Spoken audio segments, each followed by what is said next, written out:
మీ business ని develop చేసుకోవాలని అనుకుంటున్నారా?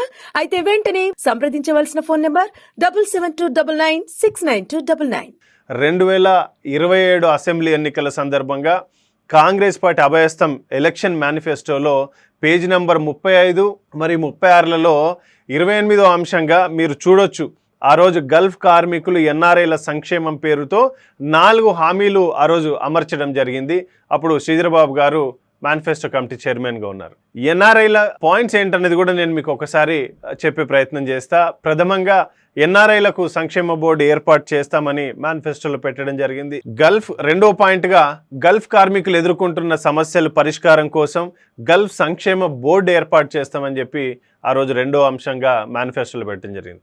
మూడో అంశంగా మరణించిన గల్ఫ్ కార్మిక కుటుంబానికి 5 లక్షల రూపాయల ఎక్స్గ్రేషియా, అది కూడా అన్కండిషనల్ డెత్. ఏదో యాక్సిడెంట్ అయితేనో లేకపోతే ఇంకో రకం అయితేనో లేకపోతే ఇదని అది కార్డియాక్ అరెస్ట్ ఉండని, యాక్సిడెంట్ ఉండని, లేకపోతే వర్క్ సైట్లో చనిపోయి ఉండని, ఏదైనా కూడా 5 లక్షల రూపాయల ఆ డిసీజ్డ్ ఫ్యామిలీకి ఆ కుటుంబ మృతధన సాయం కింద ఇస్తామని చెప్పి ఆ మూడో పాయింట్.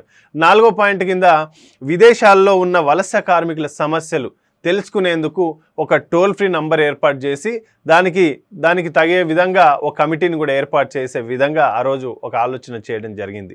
అయితే మీరు ఇక్కడ ఒకటి గమనించాల్సింది ఏంటంటే, గల్ఫ్ కార్మికుల సంక్షేమానికి ఎన్ని నిధులు కేటాయిస్తారో కాంగ్రెస్ ఎలక్షన్ మేనిఫెస్టోలో పేర్కొనలేదు. ఇది చాలామంది మిత్రులు పెడుతున్నారు. 500 కోట్ల రూపాయల బడ్జెట్ పెడతామన్నారు, అసలు ఈ బడ్జెటే పెట్టలేదు అంటున్నారు. అది ఎక్కడ కూడా మేనిఫెస్టోలో పెట్టలేదు. గల్ఫ్ కార్మికుల సంక్షేమానికి బడ్జెట్లో 500 కోట్లు కేటాయించాలని అన్ని పార్టీల ఎమ్మెల్యేలు ఎమ్మెల్సీలను మనం అందరం కలిసి వివరించాం. ప్రభుత్వంపై ఒత్తిడి చేయాల్సిన అవసరం ఉన్నది. అప్పుడు ఒత్తిడి కూడా తీసుకొచ్చినాం.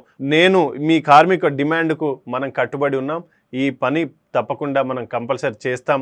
అయితే దీంట్లో భాగంగా ప్రధానమంత్రి జీవన్ జ్యోతి బీమా యోజన PMJJBY అని చెప్పి మీరు వినుంటారు. కేంద్ర ప్రభుత్వం ఒక పథకం ఉంది. దాని ద్వారా గల్ఫ్ వలస కార్మికులకు 2 లక్షల రూపాయల జీవిత బీమా కల్పిస్తామని బీజేపీ నాడు మేనిఫెస్టోలో హామీ ఇచ్చింది. దాన్ని గుర్తు చేస్తున్నాను.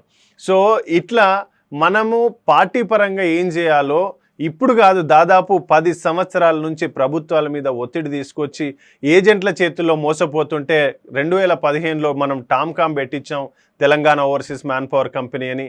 నాడు కేటీఆర్తో మనము చర్చలు జరిపించి పెట్టించాం. ఇట్లా ఒక అంశం కాదు, గల్ఫ్లో ఇవాళ ఏజెంట్ల చేతిలో మోసపోవడం ఆగిపోయింది. తర్వాత లేబర్గా గతంలో కనీసం ఒక 1000 మంది వెళ్తుంటే అది ఇవాళ 200 మందికి తగ్గింది. ఇవాళ స్కిల్డ్ సెమీ స్కిల్డ్ మీద ఎక్కువ మంది వెళ్తున్నారు. ఈ డెవలప్మెంట్స్ అన్నీ కూడా మనం కష్టపడి తీసుకొచ్చాం. ఎంతోమందికి అవగాహన కల్పించాం. గల్ఫ్లో పనిచేయడానికి పోతే ఒక ధైర్యంగా భరోసాగా వెళ్ళాలని చెప్పి మనం కోరుకున్నాం. ఆ రకమైనటువంటి పనులు కూడా చేశాం. ప్రభుత్వాలను కూడా ఆ రకంగా ఆలోచింపజేసే విధంగా చేయించాం. ఎంతోమంది నాయకుల్ని మనం తీసుకొచ్చాం. మొన్నటికి మొన్న ఆది శ్రీనివాస్ గారు, వేములవాడ శాసనసభ్యులు, వారు మొన్న విజిట్ చేశారు. అంతకుముందు మొన్నటికి మొన్న మళ్ళీ ఇరవత్రి అనిల్ గారు ఫార్మర్ విప్, తర్వాత ఇప్పుడు TGMDC చైర్మన్గా కూడా పనిచేస్తున్నారు. వారు కూడా విజిట్ చేశారు. చాలామంది శాసనసభ్యులు వస్తున్నారు, వెళ్తున్నారు. అట్లా ఏ సమస్యలు ఉన్నా కూడా శాసనసభ్యులు మీ అందరికీ అందుబాటులో ఉన్నారు.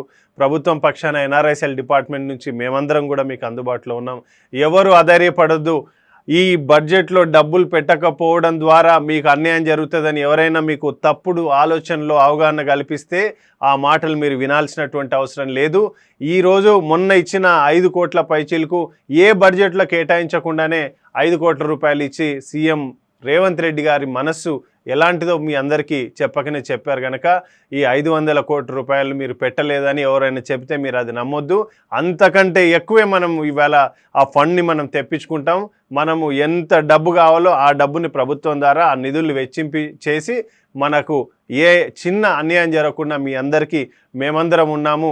మేము మందా భీమరెడ్డి గారు, డాక్టర్ బిఎం వినోద్ కుమార్ గారు, NRICL కన్వీనర్ సింగిరెడ్డి నరేష్ రెడ్డి గారు, అట్లాగే మన గల్ఫ్ జేఏసీ మిత్రులందరూ కూడా ఉన్నారు. గుగ్గిల రవిగౌడ్ గారు, అందరూ పనిచేస్తున్నారు. అందరి సలహాలు సూచనలు తీసుకుంటున్నాం. అన్ని పనులు జరుగుతున్నాయి. మీరు ఎవరు అధైర్యపడొద్దని చెప్పి గల్ఫ్లో పనిచేస్తున్నటువంటి ప్రతి ప్రవాస కార్మికుడికి నేను ఒక చిన్న మనవితో ఈ వీడియో చేశాను. ఈ వీడియోని మీరు అందరికీ కూడా మీరు పంపించండి. మీకు ఏదైనా సందేహాలు ఉంటే కూడా మీరు నాకు ఫోన్ చేయొచ్చు. దాంట్లో ఎలాంటి అభ్యంతరం లేదు. అందరూ ధైర్యంగా ఉండాలని కోరుకుంటున్నాం. ఈ ప్రజాపాలనలో అందరికీ న్యాయం జరుగుతుంది. రేవంత్ రెడ్డి గారు ఇచ్చిన మాట ప్రకారంగా వారు కట్టుబడి ఉంటారు. దాంట్లో ఎట్లాంటి సందేహం లేదు. ఇది ప్రజాపాలన, ప్రజల కోసం పనిచేస్తున్న ప్రభుత్వం. జై హింద్, జై కాంగ్రెస్. మీ నంగి దేవేందర్ రెడ్డి.